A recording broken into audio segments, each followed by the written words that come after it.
cool guests in studio this morning, man. We've had some really cool guests. This one, wow. This one's international, worked with international. Anyone heard of the producer Timbaland? Timbaland has worked with top A-list celebs, A-list performers, Justin Timberlake, Rihanna. I think he's even worked with Michael Jackson. It might be quicker to list people that he hasn't worked with. Oh, yeah, true, yeah. But he's well recognized, international. In studio with us this morning is actually the number one ranked beatmaker in Aotearoa right now, who's actually had a connection with Timbaland. We'll get Keps Tumai, who's in studio with us this morning. Good morning, Keps. Morning, Morena. How are you, man? Oh, splendid. I thought you were going to come in with your entourage. Splendid. I think that's a first as a response. I like that. I like that. Much better than good. Yeah. Yeah, You cool. didn't have an entourage coming in with you being so... Nah, not So- those kind of American podcasts. You have all these producers and then you got all these big fellas coming in after. I didn't need that. We just got the Lord on my side and that's it. Good man. Yeah. Okay, break down producer. Yeah. What beat maker? Yes. And then, can you break down that for us and for somebody who might be listening right now? Yeah, cool. So pretty much a beat maker / producer. We make the music, and a producer also, curates the whole thing when it comes to a whole song. The producer will find a singer. They will then make the music around it, do the lyrics, help with everything like that. Kind of like a director of a movie. Like That's an a overseer producer. of the Yes. song. Yeah. Yeah, an cool. overseer. How do you become the number one beat maker in the country? Officially, you are number one. So Yeah. how does that sort of ranking work?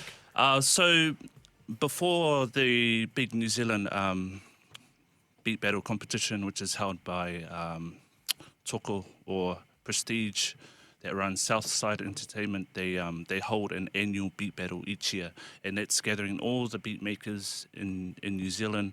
Doesn't matter if you're in the industry, doesn't matter if you're at home making beats, but they all come together and they all battle it out, which is like whoever's got the best beats, they verse each other, and then it kind of gets broken down bracket to bracket.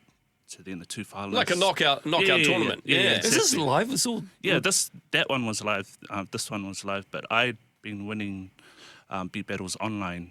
With I think the biggest one was with Chris Brown's producers and T-Pain's producers. That was probably the biggest, but so many other ones. I have 25 wins. Wow. Congratulations, man. Thank you. It's so interesting because it's a world that I'm just totally not involved with, obviously. So hearing about it is really, really fascinating, right? And how it kind of works and plays out. What does that feel like for you when you're sort of putting out your art or what you've worked on before some of these massive names worldwide, really, and they're kind of giving you props and recognizing what you've done? It's amazing, the hard work that I've been putting in for years. I started this back in 2010. I had my younger brother that's he's still producing to this day. Showed me how to make beats, and you go from your bedroom or just on a laptop to now doing it professionally in a full-time job. So yeah, just grateful. I think, grateful, and just everything just started taking off when I started listening to God and His calling in my life, not my calling that I wanted to. We'll get to the calling from Yeah. God in just a second. If you can just extend that chat around your beat making. Mm-hmm. So what success has come out as a result of being the number one beat maker in Aotearoa for you? Just being able to mahi with people all around the world, and I've got a great management team, August Avenue, so they're like a management label, but it is run and managed by Christians. I think that's cool. maybe one of the only labels in New Zealand that are run by all Christians, all four managers.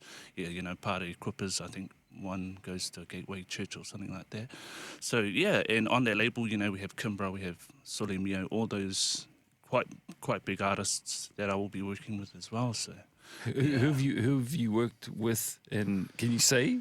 not yet. Oh, nice. Nice. Hey, so you're also at Equippers Bible College, you're a music production tutor, right? Yeah. So is that kind of working with up-and-coming people, teaching them the ropes? How does that sort of play out? Yeah, well, this is, that's what I love about Equippers College. The heart of it is our relationship with God. So I'm just there to curate the musicians that come through this college.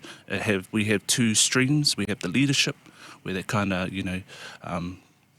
breaks off into leadership ministries, pastoring, Yeah. whatever, you're leading teams or e-groups, and then you have the worship stream, and that's for the students that want to dive more into the musical side, being on the platform and what that looks like. And me being there is just showing them the side of music where you get to create it, record it, put the music together. So it's not really like, oh yeah, we got all these mean beat producers. It's kind of just me being there and showing them that kind of side of things. How did that role come about for you? Did you walk into it? Did you put your hand up for it? Were you at church? Yeah, so I actually did Bible college back in 2021. I came from Hawke's Bay, and I left everything behind, and I made the move in 21 to give God a year to work in my life. And pretty much after 21, I graduated, and then my tutors, I have my tutors who I now work with, Wayne, Hoirua, Libby, from the old Parachute Band, and they asked me to come back the following year, back in 2022, and asked if I wanted to help be a tutor in music production, and I just said, yeah, man, I'd love to be around this, environment, because that's what pretty much, changed me back in 21, being in college 4 days a week around people that are wanting to journey with you, and, we all believe in Christ, and yeah, I just took it, man. Well, we want to talk about the journey, Yeah. because you've had a checkered past, if we can say that. Oh, yes. So, but you're still with God, and you found God. There's been drug addiction. Yeah. So, can we just start where that happened?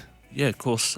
So it would have been about 10 years ago now, roughly 10 years ago, back in, say, 2010, 2011, entering my early 20s. I just got caught up in that party scene. I'd actually grown up in a Christian home. My parents were still learning about God, so when we were little, so that, it wasn't like a perfect Christian home, and they were still learning. But I knew about God. I knew about Christ and, all the things that he'd done. But I never had a relationship till a few years ago until I came up here for Bible college. But yeah, 2010, 2011, around then, I started to hang out with the wrong people, and then, I got linked with the gangs, and then I started drug dealing. And then through drug dealing, obviously, I wanted to try what I was, selling. So I ended up taking like a few of the drugs, and I just got hooked. It was kind of instantaneous, like far out. I've never felt this good before. And then I got stuck in a cycle. Yeah, for 8 years trying to give up those drugs. 8 years. 8 years. Yeah, Did anyone know? Close friends around me knew, like they'd see me popping pills and seeing what I was doing, but besides that, no one else. My family, they didn't know. People at church, when I first started going in like 2017, 2018, they had no idea. Yeah. Is that quite hard? Like, you're sort of living two lives, like when you got that thing that you're sort of hiding from a lot of people in your life, and you're sort of trying to be one thing with one group, and then you're a different person. Yeah. What's that kind of like? Yeah, it's tricky. You're trying to, you're trying to just likable to everyone.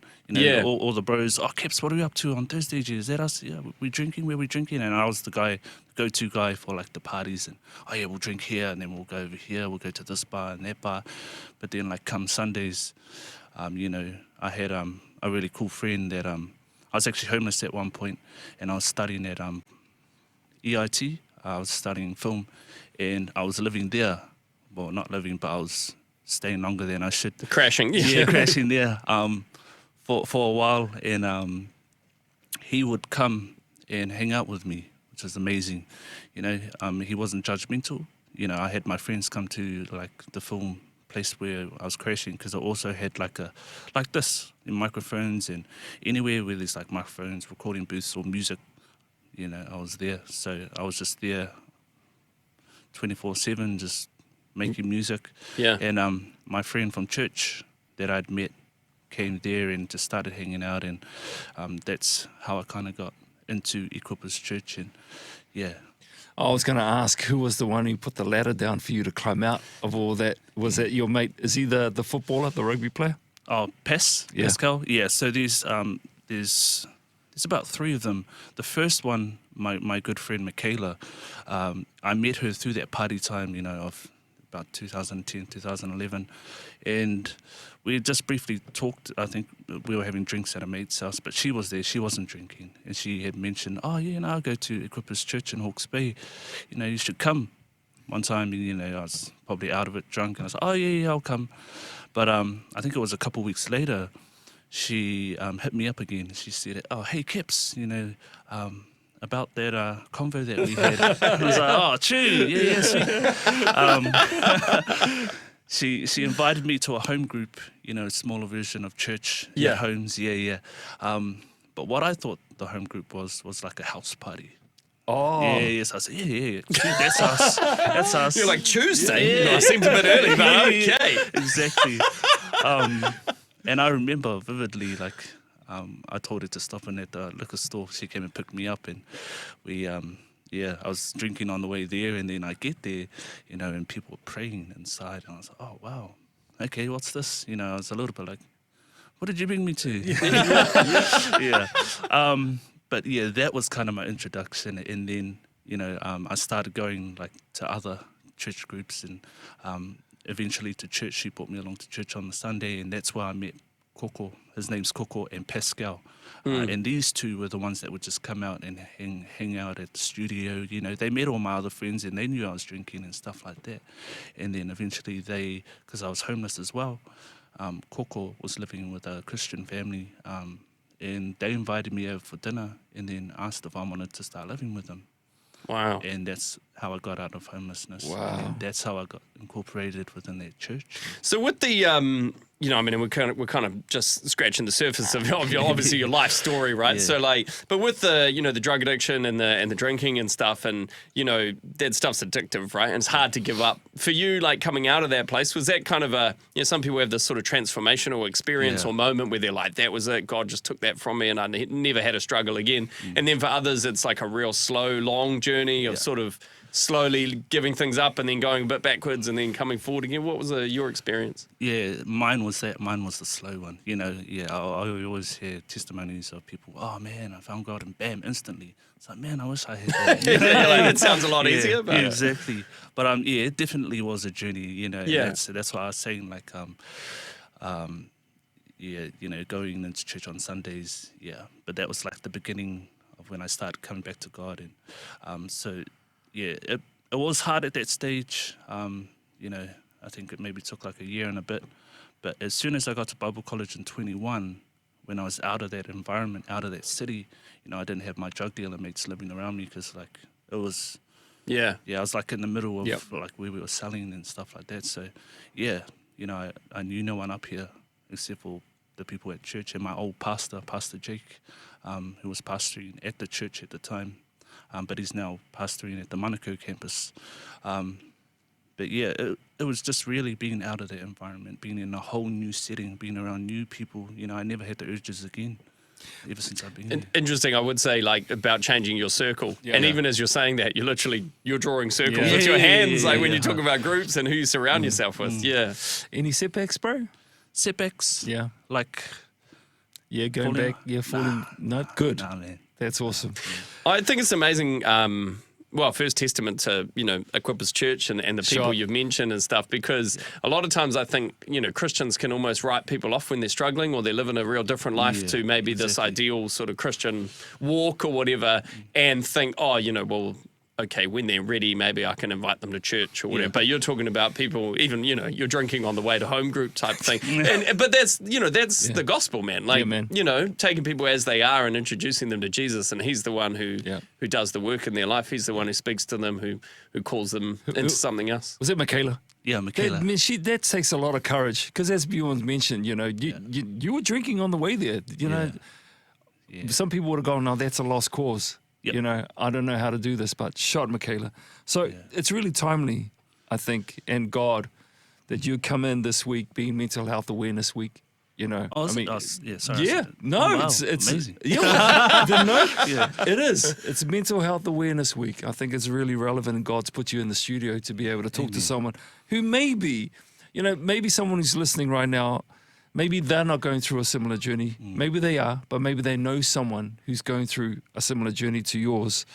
How can friends and family best support that person, putting you in that situation? Yeah, I think it was definitely just being present, you know, and that's where I was so grateful for Michaela, Coco, Pascal. They were just there, you know. They were never like, oh, you shouldn't be doing that.